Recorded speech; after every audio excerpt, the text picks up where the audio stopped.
Sebelum dilanjut videonya jangan lupa subscribe, like, dan komen. Selanjutnya, mari kita simak kajian tasyakuran bersama Ustaz Sarkun Al-Faruq dengan tema Antara Kemenangan dan Ujian. Assalamualaikum warahmatullahi wabarakatuh. Waalaikumsalam warahmatullahi wabarakatuh. Alhamdulillah ala ihsani wa ala taufiqihi Allah wahdahu la syarika lah ta'ziman li sya'nih wa asyhadu anna Muhammadan abduhu wa rasuluh ad-da'i ila ridwanih. Allahumma salli wa sallim wa barik alaihi wa ala alihi wa ashabihi wa ikhwanih. Kita hormati Bapak SMC dengan jajarannya, bapak-bapak sekalian, pengurus yayasan, para pembina, dan juga yang kami hormati guru kita semuanya, Ustaz Sultan Zahidin Hafizahullah, yang alhamdulillah selalu membersamai kita semua dalam setiap event-event kita. Bahkan beliaulah yang menjadi tulang punggung dari keberlangsungan kegiatan di pesantren kita, di ma'had kita ini. Juga tidak lupa kepada ikhwas sekalian, teman-teman semua, para santri dan alumni ya, yang berkenan hadir. Alhamdulillah, alhamdulillah pada sore hari ini kita dipertemukan Allah Subhanahu wa taala. Sebelumnya saya mohon maaf, ya, custom lapangan, karena ini memang tadi langsung bablas kesekipan ya, jadi santri Imtak sedang ngecamp di Sekipan. Nanti saya langsung tadi sebenarnya mau langsung ke sana, anak-anak tak drop dulu di sana, baru saya mau turun, waktunya nggak nyanda, akhirnya tak ambil kayak kesini dulu, baru setelah itu nanti kita insyaallah bablas ke Sekipan membersamai santri-santri Iskarima yang sedang mukhoyam di tempat itu. Dan para ikhwas sekalian dan juga para umahat, mohon maaf yang tidak ketinggalan atas jerih payahnya yang mungkin di balik layar tidak tampak memang kerja para umahat, tapi punya peranan yang cukup besar. Para hadirun sekalian yang dimuliakan Allah Subhanahu wa taala, ya sebentar karena jatah saya cuma 15 menit sampai jam 5, karena intinya acara sore ini adalah acara untu ya. Jadi intinya acara inti kita adalah acara untu, katanya. Adapun tausiah itu hanya sekedar untuk ya tadzkirah ya, memberikan fadzakir fa inna dzikra tanfa'ul mu'minin, saling mengingatkan, tawasi bil haq wa tawasi bis sabr. Ada satu hal yang cukup menarik ya, sebenarnya kalau kita lihat event tahunan kita ini, yaitu Idul Adha. Dan kalau kita berbicara tentang Idul Adha, kemudian kita berbicara tentang sejarahnya, maka di situ ada dua tempat suci yang harusnya kita merindukan dua-duanya. Kalau Bapak Ibu sekalian hafizakumullah, mungkin sering dan banyak di antara kita yang selalu memohon berdoa kepada Allah untuk bisa haji dan umrah ya. Tapi mungkin kita hanya sebatas mendoakan itu saja. Penasaran, pengen sampai ke kota Mekah, menyaksikan Ka'bah. Tapi dalam doa-doa kita kadang-kadang kita kurang seimbang antara mendoakan berdoa untuk bisa sampai Mekah, menyaksikan dan melihat langsung Ka'bah, dengan doa kita untuk kebebasan Palestina, kebebasan Masjidil Aqsa. Padahal dua tempat itu, antara Palestina dan Mekah, antara Masjidil Aqsa dan Masjidil Haram, itu adalah dua tempat yang tidak bisa dipisahkan dalam sejarah kehidupan kita. Apalagi kalau kita kaitkan dengan peristiwa event tahunan Idul Adha. Kenapa? Karena para ikhwas sekalian, ya, Idul Adha ini sebenarnya kita sedang mengenang sosok besar ya dalam sejarah kehidupan manusia, yaitu Ibrahim alaihissalam.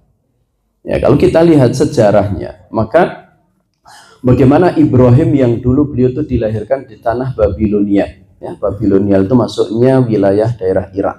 Ya, daerah Irak.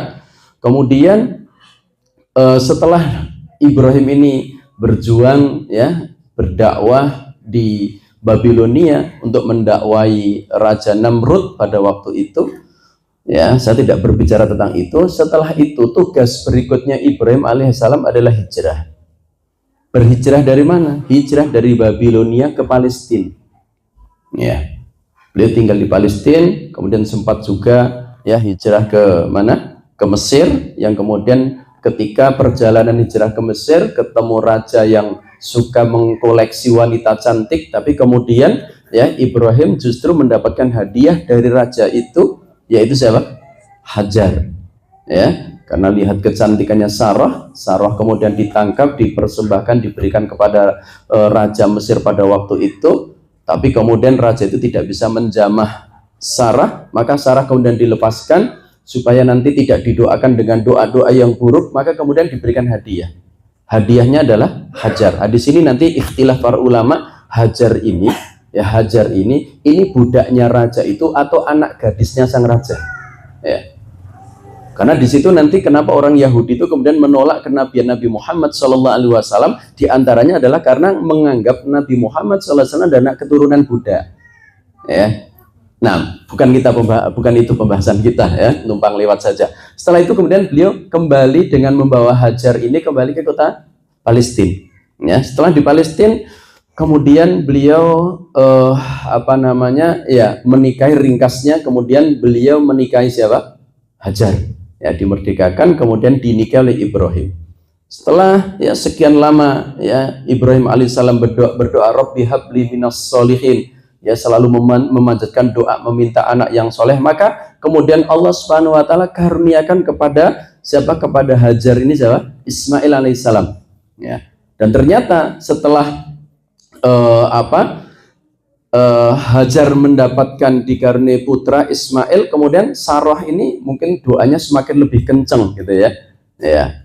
Maka kemudian Allah pun nanti memberikan karunia anak kepada siapa? Ya, kepada Sarah, yaitu siapa? Nabi Ishak alaihissalam. Sebelum mendapatkan anak Sarah ini, Sarah sebelum mendapatkan anak berupa Ishak, begitu lahir Ismail masih bayi, ada kecemburuan yang memuncak pada diri Sarah. Sampai dalam beberapa buku sirah itu disebutkan Sarah saking marahnya, saya akan bunuh itu Hajar dan saya akan mutilasi, akan saya penggal jadi 3 bagian. Ya. Maka kemudian untuk menyelamatkan Hajar dan juga menyelamatkan Ismail, maka Ibrahim pun kemudian hijrah. Ya. Hijrahnya kemana? Di Bakkah. Disebut sebagai Bakkah. Kata para ulama, Bakkah itu adalah pondasi-pondasi Ka'bah. Jadi Ka'bah itu menurut beberapa riwayat itu disebutkan dulu pertama kali dibangun oleh salah satu dari anak Adam, namanya Syith. Ya, Syith itu yang membangun Ka'bah. Hanya pada zaman Nabi Nuh alaihissalam ketika terjadi banjir bandang yang besar itu, Ka'bah termasuk yang runtuh. Maka habislah semuanya kecuali tinggal pondasi-pondasinya. Maka Ibrahim alaihissalam pun berhijrah dari Palestina, kemudian membawa Hajar dan juga putranya Ismail yang masih bayi atas perintah Allah tentunya, ya. Kemudian meninggalkan atau meletakkan Hajar bersama Ismail di tempat itu.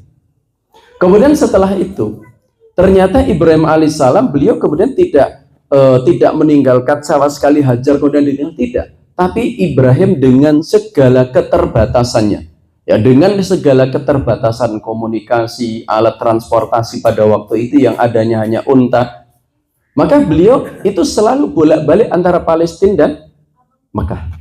Tentunya waktu itu belum menjadi kota Mekah. Ya. Jadi beliau selalu bolak-balik ke Palestina. Ya. Nah ini kalau punya cabang tuh gitu Pak. Ya, ke Palestina nanti ke Mekah. Ya. Pak Pujo mulai paham sekarang. Ya. Butuh contoh ya. Butuh contoh katanya. Masya Allah ya. Nah, jadi bulan-bulannya itu diganti ya, kadang di Mekah ya, kemudian balik lagi ke Palestina, beberapa saat balik lagi. Itu setiap saat Ibrahim melakukan hal itu. Nah, tapi para ikhwas sekalian yang dimuliakan Allah Subhanahu wa taala, maka dari sejarah ini ya, sejarah perjalanan Ibrahim alaihissalam ini, maka kita dapatkan antara hubungan Palestina dan Mekah, antara Masjidil Aqsa dan Masjidil Haram yang di situ ada Ka'bah, itu adalah dua hal yang tidak bisa dipisahkan pada diri ya kaum muslimin, apalagi orang yang mengaku tauhid. Kenapa? Karena sebenarnya Palestina dan juga Palestina dan juga Mekah itu adalah simbol tauhid itu sendiri. Ya. Karena yang membawa hal itu adalah siapa? Ya, Abul Anbiya, bapaknya para nabi, dan Ibrahim alaihissalam ini adalah juga merupakan tokoh simbol dalam apa? Memerangi kesyirikan dan kekafiran. Kalau kita baca sejarah para nabi mulai dari Adam, maka kita akan dapatkan simbol tauhid itu ada pada siapa? Ibrahim alaihissalam. Nabi Yusuf alaihissalam mungkin tidak banyak berbicara tentang tauhid. Padahal Nabi Yusuf diceritakan paling panjang kisah kehidupannya. Nabi Musa juga tidak banyak berbicara tentang tauhid. Tetapi Ibrahim alaihissalam, beliau bertarung secara langsung itu melawan apa? Kesyirikan. Dimulai sejak beliau ada di Babilonia melawan siapa? Raja Namrud. Dan seterusnya. Maka bagi orang-orang yang bertauhid, orang yang hanya mengesahkan Allah di dalam ibadahnya, maka dua tanah suci ini adalah menjadi prioritas utama kita dalam doa. Jadi setiap kita di tengah-tengah sela-sela doa-doa kita, karena Ka'bah ini memang bikin orang penasaran. Yang belum pernah ke sana penasaran, yang sudah pernah ke sana kangen. Insya Allah nggak ada orang yang nggak pengen lihat Ka'bah. Insya Allah nggak ada umat Islam yang tidak ingin ke Baitullah itu. Kalaupun ada, itu adalah orang yang sudah berada di atas puncak frustasi. Aku pengen rono. Aslin ranti duit. Aslin ranti duit. Maka dia serah pengen. Jadi tetap pengen. Cuman karena merasa ranti duit, akhirnya mengatakan saya tidak pengen. Nah, kemudian yang berikutnya, di samping kita mengambil pelajaran dari kisah Ibrahim tentang bagaimana menyatunya atau dua hal yang tidak bisa dipisahkan antara Al-Quds dan Masjidil Haram ini, ada banyak pelajaran yang harus kita petik daripada event-event tahunan kita ini. Di antaranya adalah yang kedua, bahwa sebagaimana yang dikatakan oleh Imam Asy-Syafi'i rahimahullah. Imam Syafi'i itu beliau pernah ditanya, mana yang lebih utama? Apakah kita mendapatkan kemenangan atau kita diuji? Antara ujian dan kemenangan itu kira-kira nek jenengan tak kita suruh milih antara kemenangan dengan ujian, kira-kira milih yang mana? Pasti milih kemenangan. Maka jawaban Imam Asy-Syafi'i, beliau cerdas sekali jawabannya. Kalau nggak cerdas nggak jadi imam tentunya. Karena beliau tuh dengarkan hadis sekali langsung nyantel gitu. Apa kata beliau? Seseorang tidak akan pernah meraih kemenangan kecuali setelah lolos dari ujian. Siapapun mereka, dalam hal apapun, mereka tidak akan pernah mendapatkan kemenangan, tidak akan pernah mendapatkan kesuksesan, melainkan setelah mereka sukses melewati berbagai macam rintangan. Maka kita melihat, kita semuanya lihat, coba orang yang sukses itu dulu pasti hidupnya pernah berdarah-darah. Antum jangan cuman para santri, antum jangan cuman melihat Ustadz Sultan tuh hari ini beliau Qur'annya seperti itu, bahasa Arabnya bagus. 10 tahun yang lalu beliau tuh sudah berdarah-darah dan beliau lolos melewati ujian itu. Maka jadilah sekarang ini. Kalau beliau dulu nggak sabar, maka nggak akan sampai seperti ini. Silahkan cari tokoh manapun, nggak ada orang yang sukses tanpa perjuangan itu. Itulah kata Imam Syafi'i, antara kesabaran, ujian dengan dengan kemenangan mana yang dipilih, maka beliau mengatakan tidak ada kemenangan kecuali setelah sukses melewati berbagai macam ujian. Kita lihat misalnya di dalam Al-Quran pun Allah Subhanahu Wa Taala mengatakan, Allah menggambarkan bagaimana kenapa Ibrahim kemudian menjadi orang yang besar, menjadi Abul Anbiya, menjadi orang yang dikenang sepanjang zaman. Seluruh umat Islam di seluruh dunia nggak ada yang nggak kenal dengan Ibrahim, nggak ada. Ada ustadz orang tuli, terserahlah. Kenapa? Karena beliau sudah lolos melewati berbagai macam ujian itu. Dan ujian beliau bukan ujian yang remeh-temeh. Sejak awal beliau berdakwah, yang menolak dakwahnya adalah bapaknya, Azar. Meskipun ketika lahir dalam tanda kutip yang menyelamatkan juga bapaknya, Nah, nggak usah diceritakan tentang itu ya. Memang ya, panjang ceritanya. Sudah jam 5 ini ya. Acara untunya sudah hampir keluar. Ya. Ya. Nah, sampai mana tadi? Ya, jadi sejak awal pertama ketika Ibrahim masih di Babilonia, kemudian beliau berdakwah mendakwakan tauhid, maka musuh utamanya yang menjadi penghalang utama adalah siapa? Bapaknya Azar. Dan Azar itu adalah arsiteknya atau para pembuat patung saat itu. Bapaknya lah yang menentang. Ya. Bahkan kemudian setelah ditentang, dilawan oleh bapaknya, kemudian dia juga harus berhadapan dengan Raja Namrud. Ya, puncak dari penyiksaan manusia belum pernah sepanjang sejarah kita dapatkan bagaimana penyiksaan yang sangat dahsyat pada diri Ibrahim alaihissalam, dilemparkan ke dalam kobaran api yang begitu besar. Tapi beliau mengatakan apa? Hasbunallahu wa ni'mal wakil, ni'mal maula wa ni'man nasir. Ya, kata Ibnu Abbas, kalimat hasbunallahu wa ni'mal wakil itu diucapkan oleh dua orang. Satu Ibrahim pada saat dilemparkan ke dalam kobaran api dan kemudian menjadikan api itu dingin bagi Ibrahim. Ya, dan dinginnya itu nggak membahayakan. Wa qulna ya naru bardan wa salaman. Kata para ulama, wahai api, jadilah engkau dingin dan keselamatan bagi Ibrahim. Kalau seandainya, ini kata para ulama, kalau seandainya Allah hanya memerintahkan api qulna ya naru bardan saja, nggak pakai wasalaman, wahai api, jadilah engkau dingin tok, tidak ada kata salaman atau keselamatan, maka Ibrahim bisa mati kedinginan.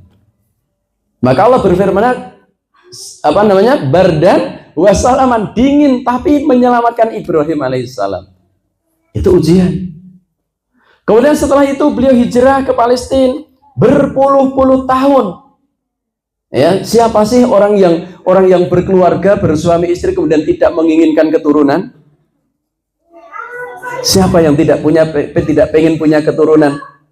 Ya, siapa yang tidak pengen punya anak? Ya, fitrahnya manusia, zuyyina lin-nasi hubbus syahawat minan nisa'i wal banin. Itu fitrah manusia. Maka berapa banyak orang yang Allah takdirkan setelah sekian lama menikah nggak berketurunan, dia punya apapun rela untuk dikorbankan demi punya apa? Punya anak. Bahkan tidak jarang yang kemudian akhirnya apa? Tabani, mengangkat anak orang, mengangkat anak. Kenapa? Karena keinginannya itu. Maka Ibrahim pun melalui hal itu sampai puluhan tahun dan beliau lulus atas ujian itu. Apalagi ujiannya, Masya Allah, ujian berikutnya adalah punya anak bayi. Kemudian diperintahkan oleh Allah Subhanahu wa Ta'ala hijrah dari Palestina ke Bibakah tadi, di lembah yang tidak ada tanaman, nggak ada pohonan, nggak ada apa itu.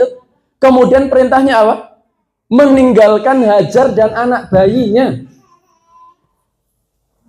Kita ini bapak-bapak ini lagi punya anak bayi, padahal mau ditinggal mabit. Wijen.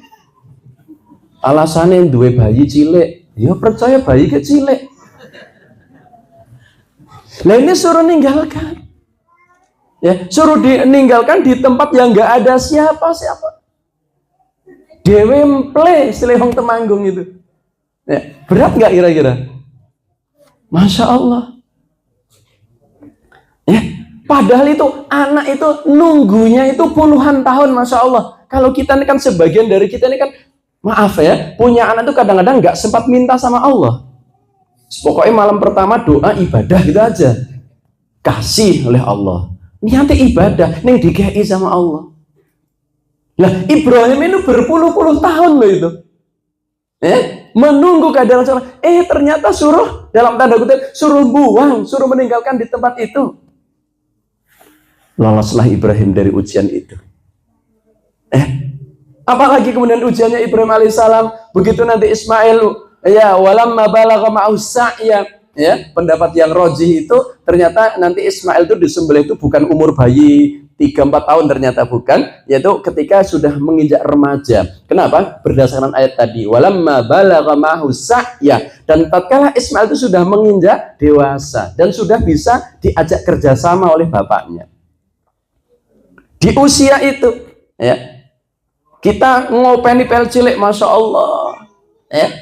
Kemudian ketika sudah SMP, SMA, Datang perintah suruh apa? Menyembelih, coba. Menyembelih anak loh, Pak. Wong awake dhewe kok nyembelih korban kambing aja semayan terus. Tahun ngarep lah. Aja ngomongi tahun ngarep, Yusuf tahun ngarep ya ngomong tahun ngarep meneh. Masih bertahun-tahun kelewatan Idul Adha ra tahu nyembelih gitu. Kita cuma suruh korban kambing setiap tahun gitu ya. Lah ini Ibrahim alaihissalam suruh beleh anak gitu. Maka Ibrahim pun lulus ya.